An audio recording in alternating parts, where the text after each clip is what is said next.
ऐसा नहीं होगा।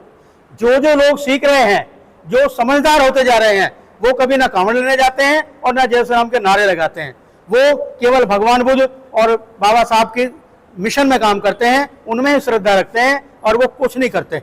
लेकिन जो लोग अभी नहीं समझे हैं, जो गहराई से उन्होंने अपना इतिहास को नहीं पढ़ा है, वो लोग ऐसा करते हैं।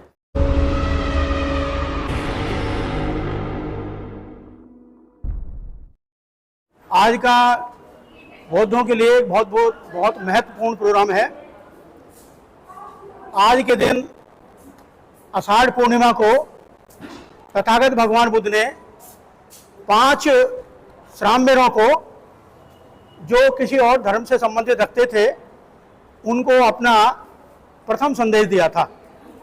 आपको मालूम होगा कि तथागत भगवान बुद्ध जब अपने निवास स्थान से आए थे तो दूसरे या तीसरे नंबर पर उन 5 लोगों से मिले थे। नाम लूंगा तो काफ़ी समय लगेगा। तो उन्होंने उनके साथ रहे, लेकिन भगवान तथागत बुद्ध उनकी वाणी से प्रसन्न नहीं थे, उनके व्यवहार से प्रसन्न नहीं थे।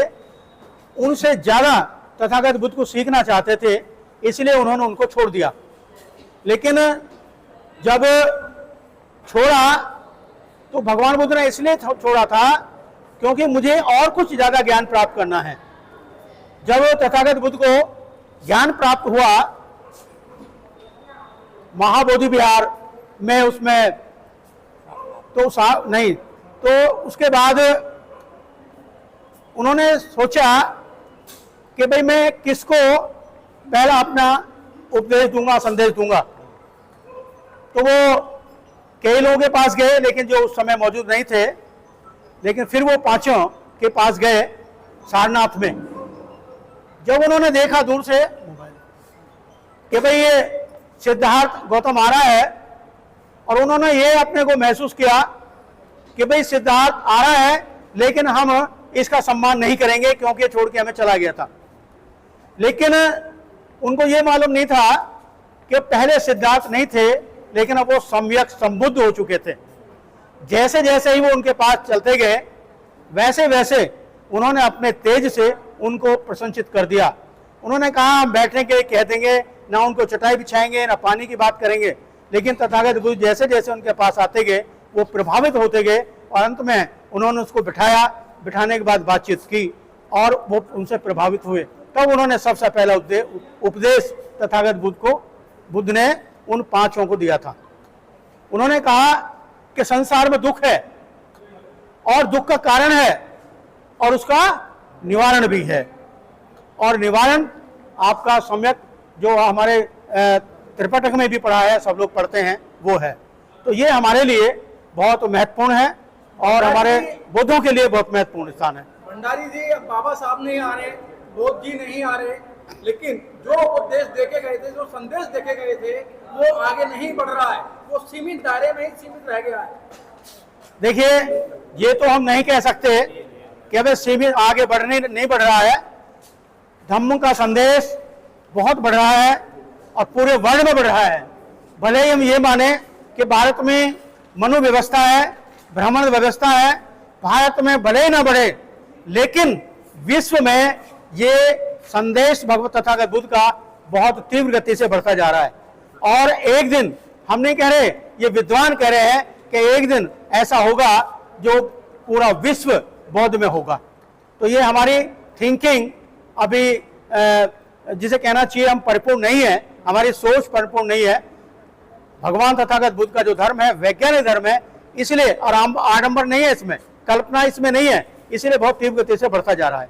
विदेशों के अंदर इस धर्म को लेकर चांद पे पानी ढूंढा जा रहा है, मकान बनाया जा रहा है, लेकिन अभी हमारे देश के बुद्धिस्ट हैं या और जो लोग हैं, वो गाय मूत्र और गाय के गोबर में ही सीमित होते जा रहे हैं। देखिए, अभी आपने देखा, अभी उसमें व्हाट्सएप पे भी बहुत सारी चीज आती है, बहुत सारी चीज आ रही है, और उसमें सब कुछ जो बताया जाता है कि अभी मोमडन लोग हैं, वो अपने अल्लाह करते हैं और अपने नमाज भी पढ़ते हैं, खाना भी खाते हैं, और जो हिंदू हैं वो अपने दूध और दही पीते हैं।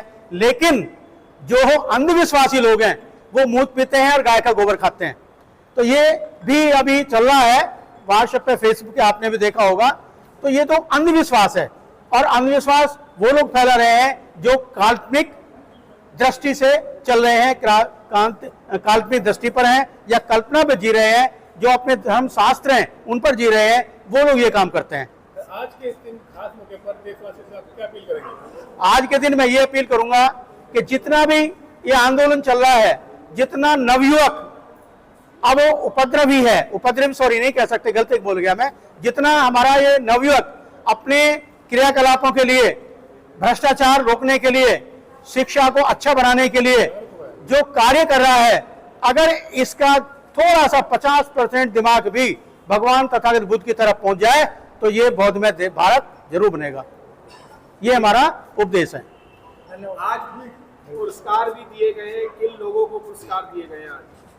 देखिए, हमने 2 पुरस्कार दिए हैं। 2 पुरस्कार, सबसे बड़ा पुरस्कार हमारा भीम रत्न सम्मान है, जो जिनका परिवार जो लंबे समय से बौद्ध धर्म में कार्यरत है, उनका परिवार बुद्धिस्ट है या मिशन की सेवा में लगे हुए हैं, उनको हमने भीम रत्न पुरस्कार दिया है। उनमें अमरचंद बौद्ध हैं। और जो सर्वश्रेष्ठ पुरस्कार जो अच्छे कार्यकर्ता हैं, जो काम करते हैं पूरे वर्ष, वो संदीप बौद्ध को दिया गया है, संदीप स्वरूप बौद्ध को, जो शांत स्वरूप बौद्ध जी के पुत्र हैं। तो जो विशेष क्षेत्र में काम करते हैं, मिशन में काम करते हैं, अपने पूरे साल लगे रहते हैं, उनको हमने ये 2 पुरस्कार दिए हैं। इसके अलावा जो संस्थाएं हमारा सहयोग करती हैं, जैसे डॉक्टर अंबेडकर जन्मोत्सव कमेटी है या शेड्यूल कास्ट वेलफेयर एसोसिएशन है, तो हमने उनको भी सम्मानित किया है।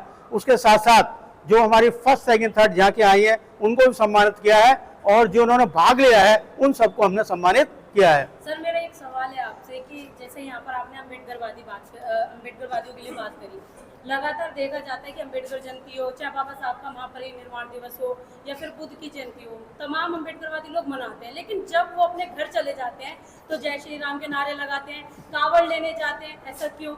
देखिए, यही तो हमारे जिसे कहना चाहिए कमजोरी है। अगर हम लोग वास्तव में भगवान बुद्ध को या बाबा साहब को मान लेंगे, उनकी बात सीख जाएंगे, तो ऐसा नहीं होगा। जो लोग सीख रहे हैं, जो समझदार होते जा रहे हैं, वो कभी ना कांवड़ लेने जाते हैं और ना जय श्री राम के नारे लगाते हैं। वो केवल भगवान बुद्ध और बाबा साहब के मिशन में काम करते हैं, उनमें ही श्रद्धा रखते हैं और वो कुछ नहीं करते। लेकिन जो लोग अभी नहीं समझे हैं, जो गहराई से उन्होंने अपना इतिहास को नहीं पढ़ा है, वो लोग ऐसा करते हैं। अभी हमारा जो इतिहास है, अभी जो नाटक आते हैं, आपने देखा होगा, टीवी पे देखा होगा, शूद्रों की बात होती है, राक्षसों की बात होती है, और हम शूद्र, हम राक्षसी जाति से हैं, लेकिन हम बड़े गौर से उसको देखते हैं और कहते हैं देखो राक्षस को मार दिया, शूद्र को मार दिया, उसको मार दिया। लेकिन हम मूर्ख लोगों को यह पता नहीं है कि जिसको शूद्र को राक्षस को मारा है वो हम ही हैं। जिस दिन ये ज्ञान उनको पैदा हो जाएगा, उस दिन उनको सब छोड़ देंगे और वो भगवान बुद्ध के मिशन में आ जाएंगे। धन्यवाद सर। एक सवाल और है मेरा कि भारतीय बौद्ध महासभा क्या वो चिन्हित कर रही है जिन लोगों को भी बुद्ध विहार के अध्यक्ष, महासचिव या कोषाध्यक्ष बनाते हैं, क्या वो चिन्हित करके बनाते हैं कि वो हिंदू ना हो? देखिए, प्रयास यही किया जाता है कि वो हिंदू ना हो। अगर बाय चांस अगर वो हिंदू है भी और वो पद पे आ जाता है, तो उसकी परीक्षा भी है एक तरीके की। उसको हम शपथ दिलाते हैं, 22 प्रतिज्ञा दिलाते हैं, और उसको ये सोचते हैं कि जो इसने काम कर लिया वो ठीक है, लेकिन आगे अच्छा काम करे, बाबा साहब के मिशन में, भगवान मिशन में काम करे, तो इसे एक मौका मिलता है। तो हम ऐसा प्रयास करते हैं। बहुत बहुत धन्यवाद। Thank you very much.